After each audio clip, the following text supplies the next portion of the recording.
क्योंकि अगर रामपाल जी महाराज सारी उम्र जेल में रहते, सुन लो ध्यान से, अगर रामपाल जी महाराज सारी उम्र जेल में रहते, अंत समय तक, टिल लास्ट ब्रेथ,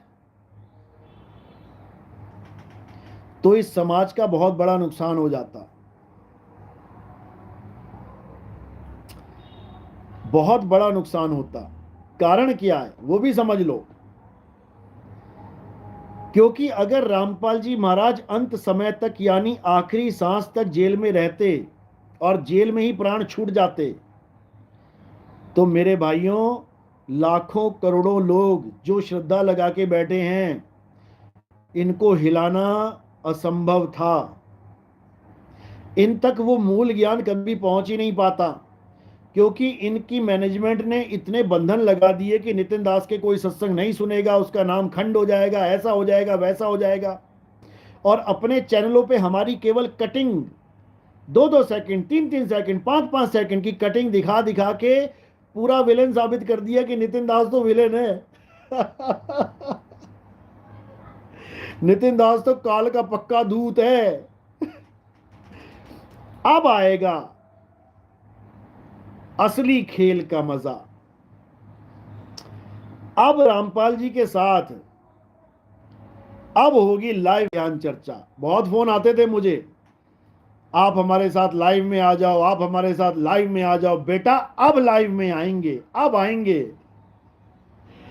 अब देखते हैं कि कैसे सत्य उजागर नहीं होता। अब आएंगे लाइव। करो जरा फोन मुझे, लगाओ फोन। अब वो सवाल पूछे जाएंगे रामपाल जी महाराज से जो 2010 से पूछ रहा हूं मैं, 2010 से। जब रामपाल जी महाराज ने ये खुला चैलेंज किया था पूरे विश्व में कि हमारे साथ खुली डिबेट करो, अपना ज्ञान क्या है बताओ और हमसे भी ज्ञान पूछो, तब से फोन कर रहा था मैं, 2010 से, कि आओ हमारे साथ ज्ञान चर्चा करो। रामपाल जी के साथ तो कभी बात नहीं हो पाई, लेकिन इनके भाई के साथ मेरी बात हुई। मेरे पास रिकॉर्डिंग भी है। नितिन दास 14 नंबर सत्संग देख लेना, लिख देना यूट्यूब पे नितिन दास 14 नंबर सत्संग आ जाएगा।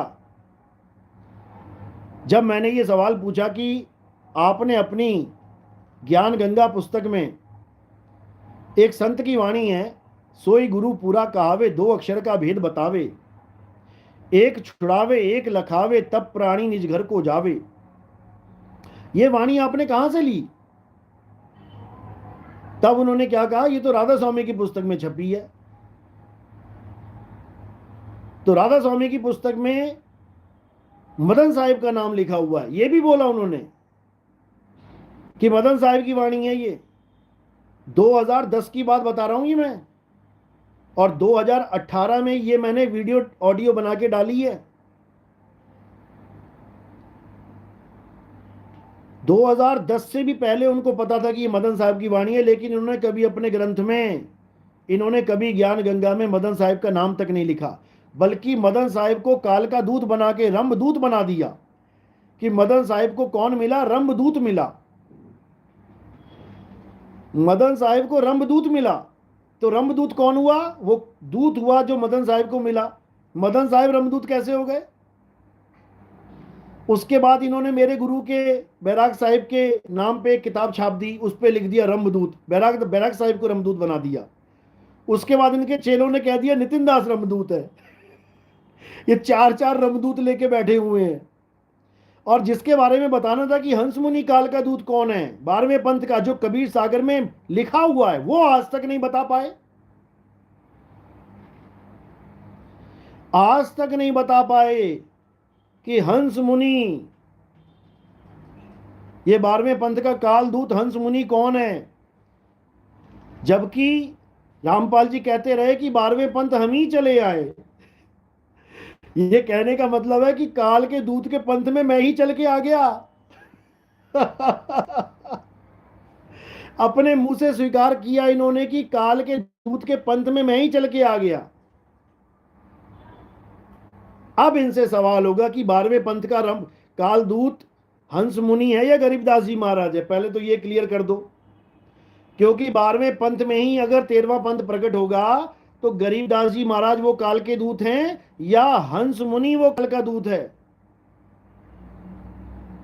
ये सवाल पूछे जाएंगे अब, क्योंकि हमारे जीवन का एक ही उद्देश्य है कि जन जन तक मूल ज्ञान पहुंचे। ये हार जीत का मामला नहीं है कि नितिन दास जीत गया या नितिन दास हार गया। हार जीत तो हमने बहुत पहले छोड़ दी थी। हार जीत वाला हमारे पास काम ही नहीं है। हमारे पास एक ही काम है, सच या झूठ, एक को पकड़ना है। समझो।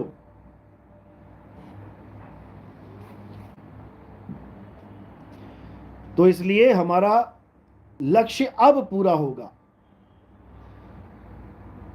अब होगी लाइव डिबेट,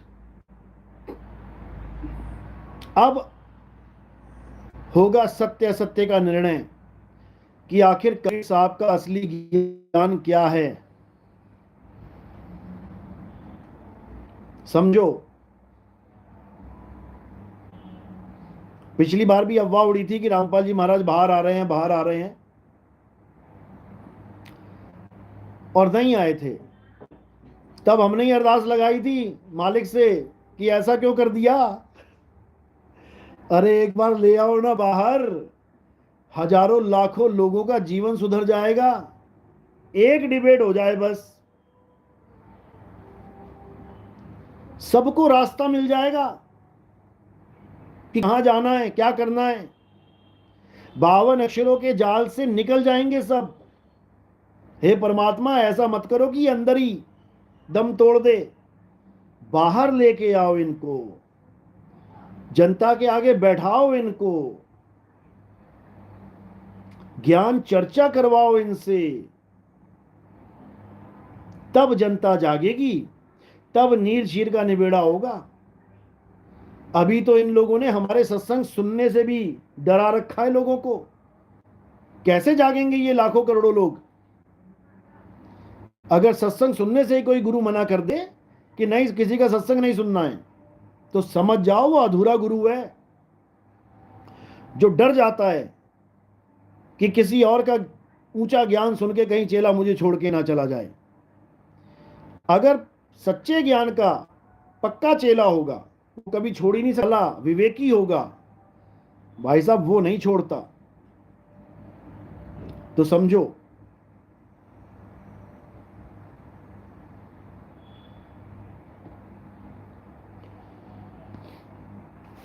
दीपक चक्रवर्ती, हाँ बिल्कुल सही लिख रहे हैं आप कि उनके ऊपर कुछ आदेश पारित किए गए हैं, कुछ नियम और शर्तों में उनको बांध के बेल दी गई है, जमानत हुई है उनकी, जिसमें यह भी है कि वो कहीं पर भी भीड़ भाड़ में सत्संग नहीं करेंगे, ये भी है। लेकिन हमारा जो सेशन होगा वो लाइव सेशन, वो कमरे में बैठ के भी हो जाएगा, उसमें भीड़ की जरूरत नहीं है। भीड़ तो ऑनलाइन लग जाएगी,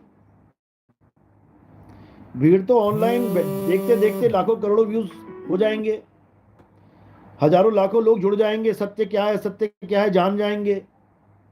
एक बार हो तो सही, हम तो कब से कह रहे हैं कि एक बार करवाओ तो सही। और जो इनके चैनल पे हमारी चर्चा हुई थी, उसको देख देख के हजारों रामपाल जी के शिष्य उनको छोड़ के हमारे पास आए, फोन भी आए, नाम भी लिया कईयों ने, जाग भी रहे हैं, जगा भी रहे हैं, सब कुछ हो रहा है। तो ऐसा नहीं है कि सारे ही बेवकूफ हैं। विवेकी सत्य असत्य को पकड़ सकता है कि सच क्या है झूठ क्या है। अभी इनके एक शिष्य का फोन आया था मुझे कल परसों, वो कहता बाबा नानक ने भी ओम सोहंग जपा। मैंने कहा भाई तूने कहाँ देखा? कहता मर्दाने की जो वो है साखियां हैं, उसमें उसमें उसमें पढ़ो, बाला और मर्दाना वाली साखियां। तो मैंने एक सवाल पूछा और फोन काट के भाग गया। मैंने कहा भाई ये बता, जब कबीर साहब किसी को सतनाम देते हैं तब वो क्या कहते हैं कि तू सारी दुनिया को बता दे? वो कहते हैं छुपा के रखना है धर्मदास मेरी लाख दुहाई, मूल ज्ञान बाहर ना जाई। जब भी वो सतनाम देते हैं किसी को, वो कहते हैं ये बाहर नहीं जाना चाहिए। तो मुझे ये बता दे कि फिर मर्दाना ओम सोहम कैसे जपने लग गया। बाबा नानक को, रामपाल जी के अनुसार बाबा नानक को ये आदेश था ही नहीं कि मर्दाना को नाम दीक्षा दी जाए, और कबीर साहब ने मर्दाने को दीक्षा दी नहीं। तो ओम सोहम कैसे जपने लगे वो, बता जरा। बाबा नानक की सांसों को पढ़ लिया क्या उसने, कि कौन सी सांस में ओम और कौन सी सांस में सोहंग जप रहे हैं? तुम्हारा जन्म बीत जाएगा ये समझते समझते कि मर्दाना के पास ओम सोहम कैसे आ गया। नहीं तो पूछ लेना अपने कोऑर्डिनेटरों से, जो बड़े बड़े सत्संग घर बना के बैठ गए हैं ना, अरबों खरबों की संपत्तियां जमीन में लगा के बैठ गए हैं, लोगों का पैसा जमीनों में गाड़ के बैठ गए हैं, और महाराजा बन गए हैं बड़े बड़े आश्रम बना के। उनसे ये पूछ लेना मर्दाना को ओम सोहंग का ज्ञान कैसे हुआ। वाणी में दर्ज है वहां पे। और ओम सोहंग यानी सतनाम, जो नकली सतनाम बना दिया तुमने, ओम सोहंग जपने के बाद वो डूबने लगा, तरने नहीं लगा।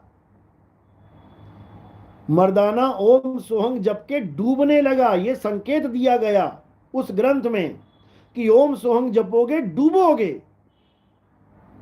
तब बाबा नानक ने कहा मर्दाना नहीं, ओम सोहंग नहीं जपना है, वाहेगुरु कर।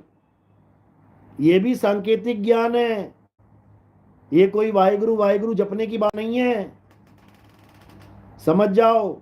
और वो सागर भी सांकेतिक ज्ञान है। वो कोई सागर नहीं है, वो भव सागर है।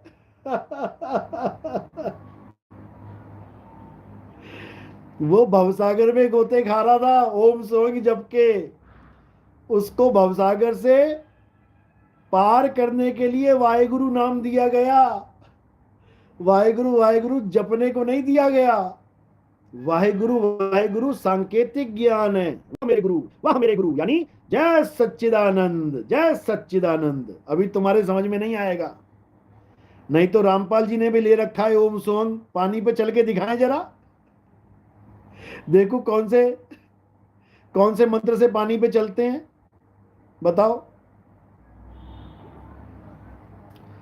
तो इसीलिए ये संतों के सांकेतिक ज्ञान होते हैं, ये नहीं समझ में आते जल्दी। ये तब समझ में आते हैं जब भेदी गुरु आता है और वो ज्ञान को समझाता है, तब कल्याण होता है, नहीं तो दो जग में जाता है।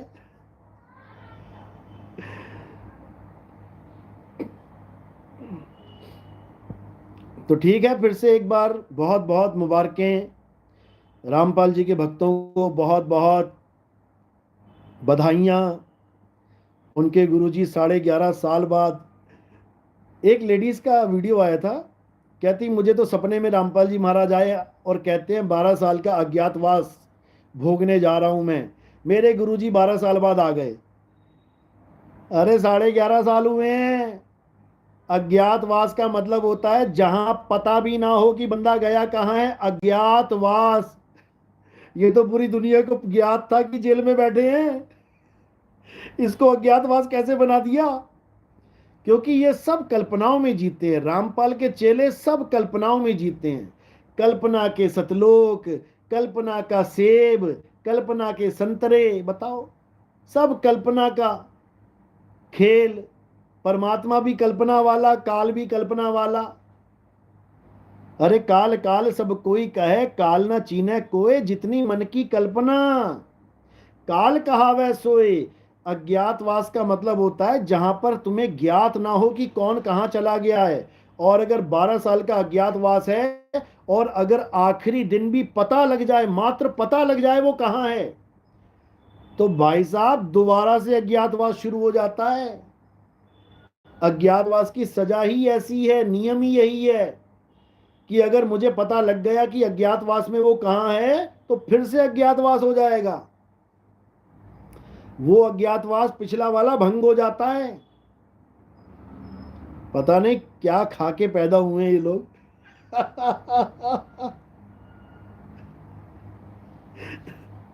इसलिए ज्ञान में आओ। एक चेले का और फोन आया था अभी कल, बहुत उछल रहा था। कहता है अब हमारे गुरुजी बाहर आ गए हैं, अब वो होगा जो कभी नहीं हुआ। मैंने कहा भैया क्या होगा? कहता वो होगा जो नास्त्रोदमस ने कहा था। मैंने कहा भैया क्या कहा था? कहता है वो अधेड़ उम्र का आदमी पूरे युग को बदल देगा, समाज को बदल देगा, विश्व को बदल देगा। मैंने कहा तुझे अधेड़ के बारे में पता है? अधेड़ कहते किसे है? क्या होता अधेड़? कहता अधेड़ यानी हमारे गुरुजी। अरे मैंने कहा रुक जा भाई रुक जा, पेट फड़वाएगा क्या मुझे हंसवा हंसवा के?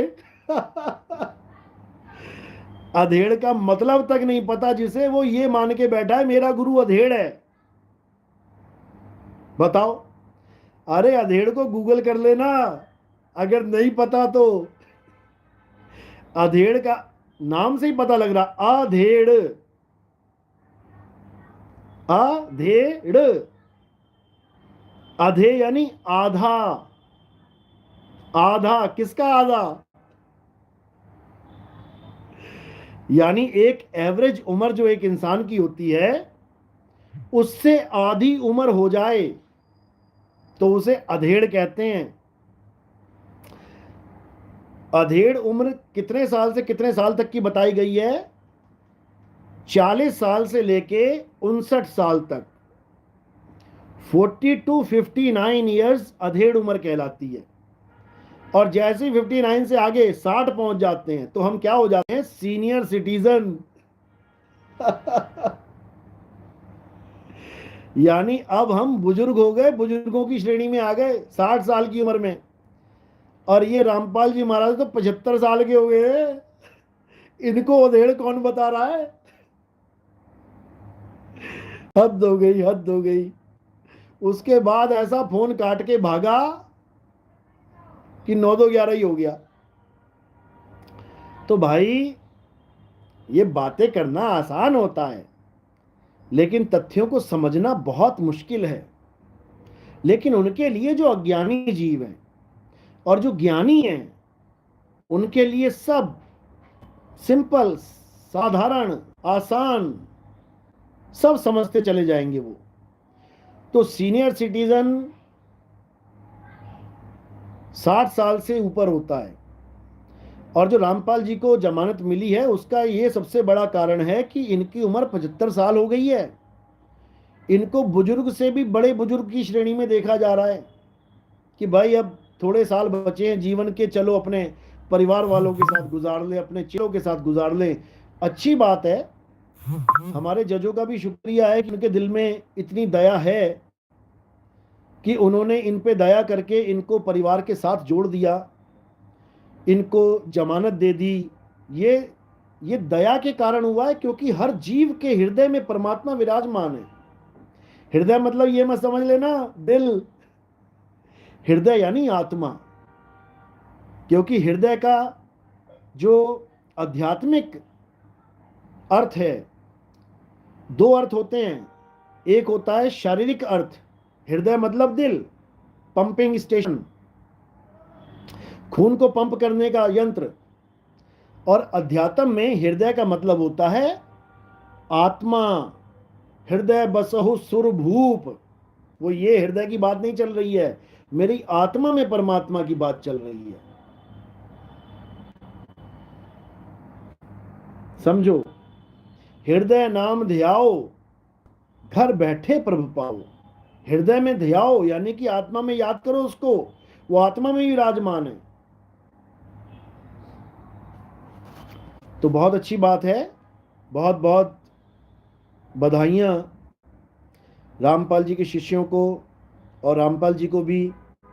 और हमारा बस एक ही उद्देश्य है, हमारी विनती कह लो, अरदास कह लो, कि बहुत जल्दी से जल्द एक ऐसी डिबेट हो जाए कि जिससे सारे समाज को जागृति हो जाए। क्योंकि रामपाल जी महाराज ने आते ही एक प्रवचन किया नीले सोफे पे बैठ के, बहुत अच्छा लगा मुझे कि भाई हम किसी का बुरा करते नहीं, ना ही हम किसी का बुरा सोचते हैं, हम तो जगत के कल्याण की सोचेंगे हमेशा। तो जगत का कल्याण, इससे बड़ा कल्याण कोई नहीं होगा कि आप नितिन दास के साथ ज्ञान चर्चा कर लो। ये हार जीत का मैटर नहीं है। फिर समझ लो कि हार होगी या जीत होगी, मैं पहले ही हार स्वीकार कर लेता हूं, भैया मैं हार गया। अगर तुम्हें हार का डर है तो मैं ही हार गया। लेकिन सत्य क्या है, ये सब तक पहुंच जाए, आगे वो माने ना माने उसकी मर्जी है। इससे हमें कोई दिक्कत नहीं कि तुम्हारे चेले मानेंगे नहीं मानेंगे। मैं कहता हूं सारी उम्र तुम्हारे साथ रहे, मरते दम तक तुम्हारे साथ रहे, अच्छी बात है, गुरु चेले का रिश्ता निभाना चाहिए। लेकिन हमारा उद्देश्य ये है कि उनको इतनी बात समझ में आ जाए कि हम जो ज्ञान लेके बैठे हैं वो पूर्ण ज्ञान है या अधूरा ज्ञान है, बस इतनी सी बात है। ये हार जीत वाला खेल ही नहीं है। हार जीत से नितिन दास बहुत ऊपर उठ चुका है। हरिजन तो हारा भला जीतन दे संसार। हम हारे ही ठीक है भैया, लेकिन जो हमारा उद्देश्य है, परमात्मा ने जो कार्य हमें सौंपा है उसको पूरा करने में हमें आपका योगदान चाहिए। 2010 से योगदान मांग रहे हैं, लेकिन मालिक की अपार कृपा है, अब मौका मिला है। क्योंकि कबीर साहब ने कहा है, झूठा गुरु अजगर बना, 1,84 जाए, और सारी संगत चींटी बनी, तोड़ तोड़ के खाए। परमात्मा ने एक मौका दिया अब आपको, क्योंकि अब ज्यादा लंबी उम्रें नहीं है इंसान की कि तुम कहो मैं 120 साल जीऊंगा यहां पे। अब परमात्मा ने मौका दिया है कि इस मौके को संभाल लो, इसको सुधार लो। जो गलती आपसे अनजाने में हो गई है, लोगों को 52 अक्षरों में फंसा के, लोगों को मंत्र जाप में जो आपने फंसा दिया है गलती से, जानबूझ के नहीं बोलूंगा मैं, गलती से, अब उस गलती को सुधारने का समय आ गया है। और अगर आपने ये गलती सुधार ली तो आपके अरबों खरबों जन्मों के सदा सदा के पाप कर्म नष्ट हो जाएंगे। ये परमात्मा का आशीर्वाद है आप पे, समझ लो। लेकिन अगर ज्ञान चर्चा से बचोगे तो भाई साहब तुम्हें नहीं पता कि क्या हो जाएगा। अपना जन्म तो बर्बाद करोगे करोगे, लाखों करोड़ों लोगों का जन्म बर्बाद कर दोगे। इसलिए एक बार ज्ञान चर्चा जरूर कर लेना।